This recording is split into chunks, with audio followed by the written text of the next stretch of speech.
How to add token to Tonkeeper wallet. So if you want to add token to your Tonkeeper wallet, then what you need to do is first you just need to simply search for Tonkeeper, and then you need to open up your Tonkeeper application.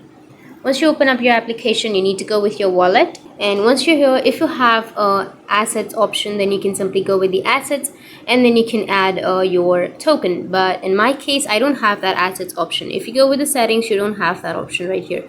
So what you need to do is simply go with the browser, which is on the bottom right. Under your browser here, you will be able to try different things, like you can exchange, you will have the NFT, DeFi, utilities, and everything, right? But again, there's not an option to actually add a token. But there is a search or enter address option, which is on the bottom. You can simply go with that.